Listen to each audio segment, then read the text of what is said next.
الحمد لله رب العالمين والصلاة والسلام على المبعوث رحمة للعالمين نبينا وحبيبنا محمد وعلى آله وصحبه ومن تبعهم بإحسان إلى يوم التناد bandiraɓe julɓe tedduɓe moƴƴuɓe horsuɓe yiɗɓe almustafa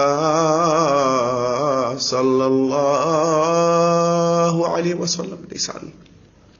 ñande yumma dogat made ñande da'ira dogat made ñande baaba dogat made ñande goto fof hooram ñande no uye teftefaneɗa ñaago dokkeɗa ndeysan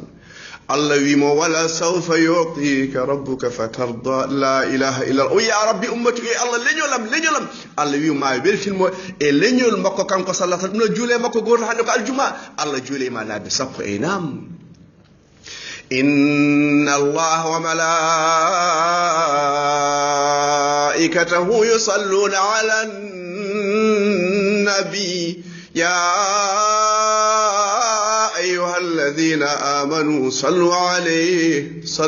عليه وسلموا تسليما نحن بنم أدهوشر فنان نيسان ولا هوشران عليها نمبو عليها جير عليها بالي على هدو على براس عليه اللهم صل على محمد وعلى آل محمد كما صليت على إبراهيم وعلى آل إبراهيم إنك حميد مجيد اللهم بارك على محمد وعلى آل محمد كما باركت على إبراهيم وعلى آل إبراهيم إنك حميد مجيد نجل يا لنجن kenn du la tëkkale kenn ndeysaan yow la yàlla tànn ndeysaan yaa gën ci mbindew mi kala ko Allah tege an ɓuri sallallahu alayhi wa sallam ndeysaan ma nièce mo neveu aɗa waɗi pantalon a yornani a fembaki bange goppuɗa bange aɗa ñamtina Moustapha aɗa yiɗa Moustapha goppuɗa cigarette ndeysaan goppuɗa ñoore goppuɗa musique goppuɗa baal aɗa wiya allahumma salli ala Muhammad ndeysaan ɗum ɓuri Qur'an hoto helam jungo ho taƴam cakke ɗum moƴƴani جولي النبي سبحان الله والحمد لله ولا إله إلا الله والله أكبر ها واسع هدوكم أن كنت أجد الله aɗa ƴeewa ko Allah yiɗi aɗa mema ko Allah yiɗi aɗa heɗo ko Allah yiɗi aɗa yaha ko Allah yiɗi han gonta wali Allah yiɗma ndeysan ey nam kanko giɗo mon almustafa sallallahu alaihi wasallam o wi leñolam fo koko natata aljanna ha heddi caliɗo ɓe mbi ya rasulallah hol calotoɗo ɓe mbi ya rasulallah hol calotoɗo nadde aljanna o wi ɗoftiɗo mi naati aljanna o toftaki mi salima wala hawla wala quwwata illa billah oɗo hadis omon tu Bukhari tongode makko ujunnaji ɗiɗi e temed ɗiɗi e capanɗe jeetati ey nam a juuli almustafa ndesan moosa anna baɗe fof ne dari omo julna ɗumen kanko woni éliman mabɓe ndeysan éliman foti ko sukkede jo'ila al imamu li yutama bi qur'ana settima ko éliman bandiraɓe sen keɗe ko Allah wi وإذ أخذ الله ميثاق النبيين لما آتيتكم من كتاب وحكمة ثم جاءكم رسول مصدق لما معكم لتؤمنن به ثم جاءكم رسول مصدق لما معكم لتؤمنن به ولتنصرنه قال أأقررتم وأخذتم على ذلكم إصري قالوا أقررنا قال فاشهدوا وأنا معكم من الشاهدين لا إله إلا الله محمد رسول الله أن بعد فهم بيا سؤال مصطفى أدن غوري يندم مكو بندر سيراب الله سيتي من جبي بندر سير أمين مانون سندواني المصطفى هربادن جبودن إبليس أبو جهل فرعون هامان قارون بجنگل ولا حول ولا قوة إلا بالله إنام ويمين كم دعاء النبي إبراهيم annabi ibrahima duwima allah yo addu annabi oɗo nokku allah jaabi ɗum ndeysan du'aw annabi ibrahima bamma ko ibrahima nam rabbana wab'ath fihim rasulan minhum yatlu alayhim ayatika wa yuallimuhum alkitaba wal hikma allah jaabi ndeysan neli almustafa annabi isa alayhi salam ndeysan o jantima yimɓe makko o yiɓe annabi ma ar so ari gonɗinemo somi yahani o arata somi yeehi o ara on woni jol makka sallallahu alayhi wa sallam وإذ قال عيسى ابن مريم يا بني إسرائيل إني رسول الله إليكم مصدقا لما بين يدي من التوراة ومبشرا برسول يأتي من بعد اسمه أحمد لا إله إلا الله نيسان النبي إيسا أولا موجه نيسان النبي إيسا كو موجه يمك كو موجه كو شباد نيسان وبي المصطفى ما أرسو أري نقوم إني نون وي disciples bandiraɓe sehilab eynam on ɗon gawowo e poklam heɗo oɗo darso ko darso spécial e annabi isa e yumum bandiraɓe sehilaɓe onon wonɓe maaje onon wonɓe calli oɗon gandi gawowo e poklam nangata ko cidon o yettata ko daneji o yettata ko ɓeesoji o yettata ko dawrete jeera ko dawre jeera yoɓe ñamale debbo suɗɗo hen saabu danew oɗo gawo e poklam o nangata ko cidon bolle puyɗe bandiraɓe sehilaɓe yummen mariam ndeysan yumum isa alayhi salam allah suɓima ɗum e rewɓe fof bandiraɓe sehilaɓe keɗe ko qur'an setti e yidde en e annabi isa e yumum bandiraɓe sehilaɓe enam يا وإذ قالت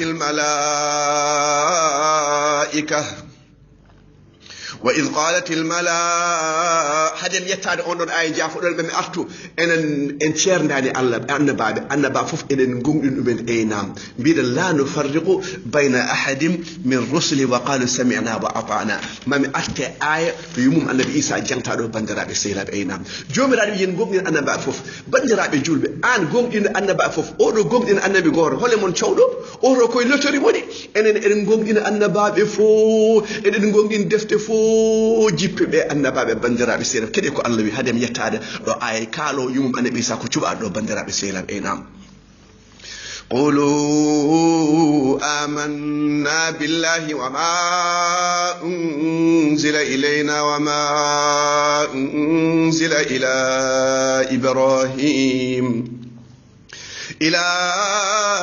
إبراهيم وإسماعيل وإسحاق ويعقوب والأسباط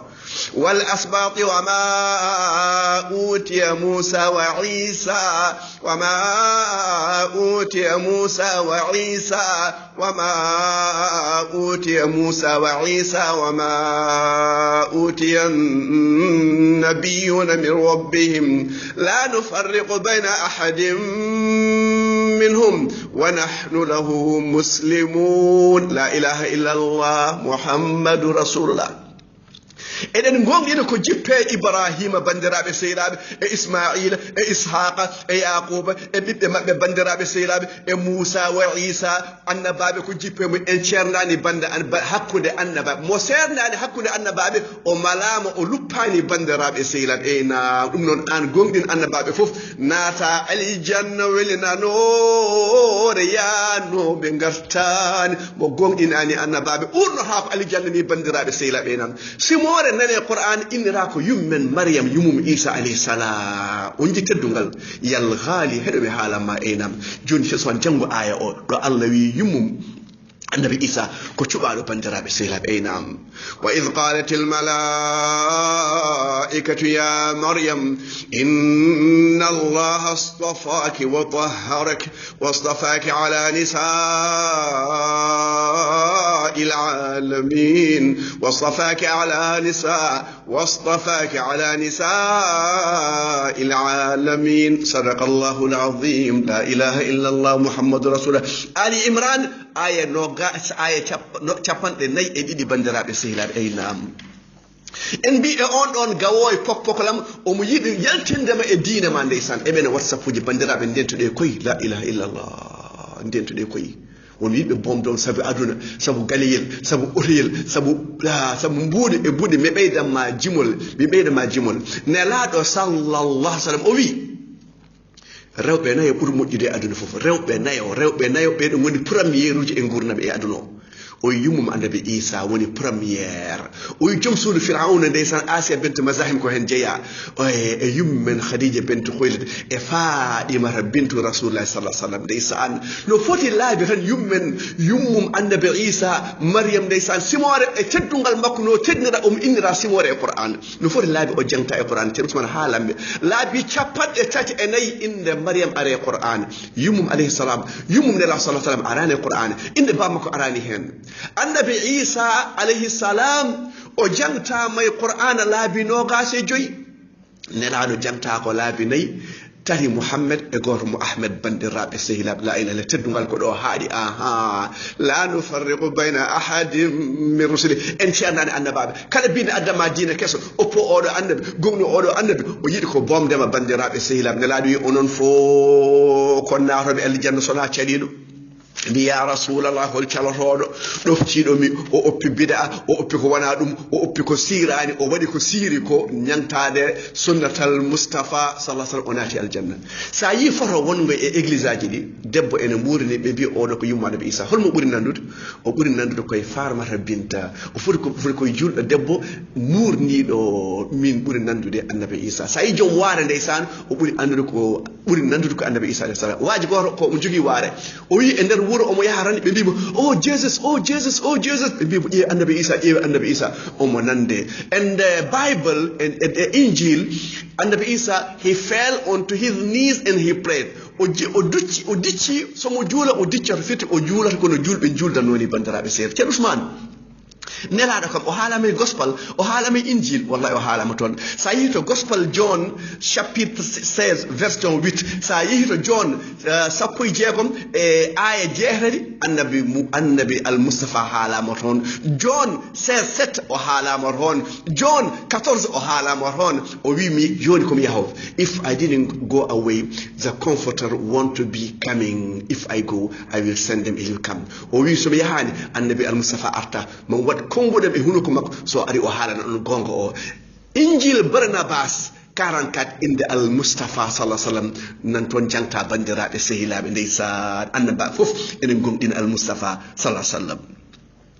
wa innahu la'ilmun lis-sa'ati fala tamtarun biha annabi Isa gatugol makko koye maale darde mawɗe ene jeeya ndeysan kanko warata masiha dajjal o ara ndeysan o jippo jamma ko wendogo julɓe ne juula o julde e mabɓe o wonde e mabɓe haw wara dajjal ndeysan so maayi caggal ɗum duuɓi 40 o hela cross o wara girja julɓe juulamo kanko annabi Isa alayhi salam koye maale darde mawɗe kanko warata masiha dajjal bandiraɓe sehilaɓe enam annabi Isa annaba fof ko Allah wahi ɗumen ngare goɗɗen annaba fof seɗen jiɗi dadde bandiraɓe sehilaɓe aynam inna awhayna ilayka kama awhayna ila nuhin wan nabiyina min ba'di وأوحينا إلى إبراهيم وإسماعيل وإسحاق ويعقوب والأسباط وعيسى وأيوب ويونس وهارون وسليمان وآتينا داود زبورا نو المصطفى وحي راني لجبل الأرض مكوني دفتر جبنا مكو بيدو أنبا فو بمحيام نلا صلى الله عليه وسلم ويون كلي أدونا وينديتو دي أدونا دوتو دي روبي بيدو أوبي بوبوك لام دي سانكو أدونا koko gasara e na lakara ma woni galle aljanna wala galle jeegol gomɗin al Mustafa o nani al Mustafa so maayi o gomɗin al Mustafa o jippoto ko Fir'auna e Hamane e Qarun aduna jarani ɗum bonna diine ma wala hawla wala quwwata illa billah inam kadi dolɗa bakkar ma e bakkar mo majjinɗa o enam وما الحياة الدنيا إلا متاع الغرور أدنى كو قصر ويكون كوشني أي كوش شكل هذا ممتعرات هذا ميالتوني يوم من شغل كوش يا فارماسي صار كوش هو هذا شكل تاري مهن وودو ويدا هاي ممتلو وممتلو كل لجل كنون وي سرنا تبي متاع الغرور والكون دب جافنا دب موجودة دومتي نفنانجني ومسوغل كو وده هو هذا ومسوغل كو بورني سو بورني من سو قسم وودو دم جند ويدا هاي دم كنون أدنى وي كو دقي hen ko ka kasbeteɗo ko harmi ko lepte bandiraɓe sehlam enam ma indakum yanfad wa ma inda allahi baq ko Allah jokki ko gasara woni aljanna weli nano riyanoɓe gartani beeli kange nan toon beeli kosam nan toon beeli sangar nan toon beeli jumri nan toon beeli ndiyam nan toon wona bagal yanani hen ɓorel yanani ndun woydu ala ɗam ndiyam waynata ko enam rewɓe nan toon hurla en ɓe piilotako ɓe ndinkata laal ɓe kaɓetake ɓe tikkata ɓe mbaɗani heesal ɓe mbaɗani laaci mbabba e koye mabɓe ndeysan eɓe jooɗi eɓe uuri eɓe newi eɓe jimanma a yiiɗa aljanna sa shirkini a majjini yimɓe nata jeygol wala hawla wala quwwata illa billah enam كل من عليها فان ويبقى وجه ربك ذو الجلال والإكرام قال دوكراو اور دوكراو مبيو دوكراو دum do foko gasar jettuda hankali e kallula haade woni hôpital ayaya ndonka wiide ashhadu an la ilaha illa allah wa anna muhammadar rasulullah mun an majjinda yimbe biida jalte diina mun ngoppe diina mun ndewe to Angleterre to France ko wontare julbe e nyalomate c'est des intellectuels ene wayno leydi Angleterre église aji kewɗi jeeyama mbattama jamaji. The fastest growing religion in the world is Islam. Say les hispanique uji États-Unis ɗum ko Colombie hanki mi yi Colombie naɓe jeeɗi rewɓe ene mbi ashhadu an la ilaha so yi hay to Guantanamo hay Cuba la cubana julɓe nan toon ɓe goppi mohere ɓe goppi la musique ɓe goppi fof continue la vida continua ɓe mbi ashhadu an la ilaha illallah wa anna muhammadan rasulullah an aɗa yaltiniɓe e diine Allah bandiraɓe sehilaɓe aynam la ilaha illallah nela sallah sallam wi oɗo diine mo yettoɗo jamma e ñalawma yetti bandiraɓe sehilaɓe bi izzi aziz o bi zilzil haysa welaka ɗon galle nguru galle ɓakke fof ndeysan ma dino yetta ɗon an majjinɗo yimɓe an majjiɗo no janggo ngata fiɗeɗoma picca aynam ويوم يعض الظالم على يديه يقول يا ليتني اتخذت مع الرسول سبيلا يا ويلتا ليتني لم اتخذ فلانا خليلا لقد اضل الذكر ويهيغيو اون مجين يمبي اون جالتيبي دين اون غاتا فدينو مako ويهيغو هانين مي رewal المصطفى هانين كاري روكاني من بود او روكاني من دفتر او روكاني من ko rokkimi ko ha goppumi dinam ha ligganimi seydane min de mi borama feeli بني لو سيدنا إذ قال الإنسان يكفر فلما كفر قال إني بريء منك إني أخاف الله رب العالمين فكان عاقبتهما أنهما في النار خالدين فيها وذلك جزاء الظالمين وجبدو إبليس يمينون مي على نماي دولة ند ما من هنفشد أكم بني رابي سيلا يا الله ركن بطن موجه إذن لا إله إلا الله محمد رسول الله سبحان ربك رب العزة عما يصفون وسلام على المرسلين والحمد لله رب العالمين.